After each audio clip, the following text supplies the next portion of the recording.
মোৰ গাটো অলপ ভাল নাছিলে মই লখিমপুৰৰ পৰা মোৰ ঘৰ বেছি দূৰ নহয়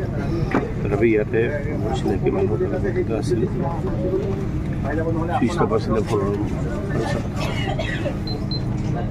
মই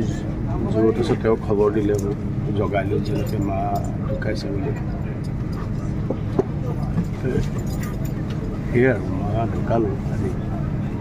শিৱৰাত্ৰি দিনাখন মা ঢুকাল মানি ল'ব লাগিব আৰু উপায় নাই কিন্তু ইটোও মানি ল'ব লাগিব কৰ্ম কাৰণ সেইদিনাখন মায়ে থিয়েটাৰ চাব যাব ওলাইছিলে মই নিনিলোঁ আৰু মায়েও ক'লে মই নাযাওঁ দে মই গ'লে আকৌ তোৰ চিন্তা লাগি থাকিব মোৰ কি হৈ আছোঁ গাটো বেয়া গাটো কাহ আছিলে মানে গ'ল আৰু কিমানমান বয়স হৈছিলে তেখেতৰ 77 ইমানেই হৈছে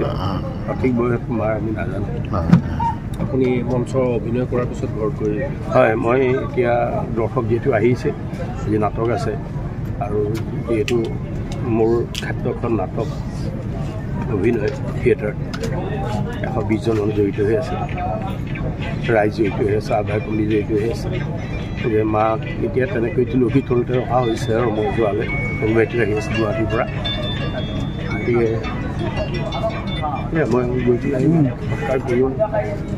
সকলোকে এটাই কওঁ মাৰ আত্মাই শান্তি পোৱা হ'ল বহুত সহজ সৰল বহুত সহজ সৰল তেনেকৈ গুচি গ'ল কোনেও গম নাপালে কাকো কষ্ট নিদিলে গোটেই আছে থাকক সেয়ে ঠিক আছে বিশ্বাসী মানুহ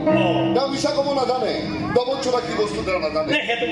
আজিৰ যুগত বিশ্বাসযোগ্য মানুহ বিচাৰি পোৱাটো টান তাতে আকৌ ইয়াত মোৰ ছোৱালীজনীৰ ভৱিষ্যতৰ কথা জড়িত হৈ আছে আপোনাৰ ছোৱালীৰ ভৱিষ্যতৰ ঠিকাটো মোক দিবলৈ নাই মই জাষ্ট তোমাক গাড়ীখন চলাবলৈ ঠিক আছে গাড়ী চলাম আপোনাৰ পইচা পাতিখিনি হিচাপ কৰি লওঁ মোৰ মাহে লাগিব আপোনাৰ 1 লাখ তেলটো মোৰ চন্দ্ৰতা মোৰো আছে তাই কলৈ যায় কি কৰে কাক লগ ধৰে সন্ধিয়া আহি সকলোবিলাক কথা তুমি মোক জনাবলৈ 1.5 লাখ 1 লাখ গাড়ী চলোৱাৰ কাৰণে 0.5 লাখ আপোনাৰ ছোৱালী চেকিং কৰাৰ কাৰণে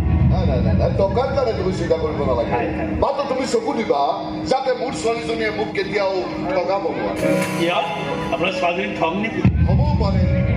পাৰে বয়সৰ দুখ উজুতি খাবও পাৰে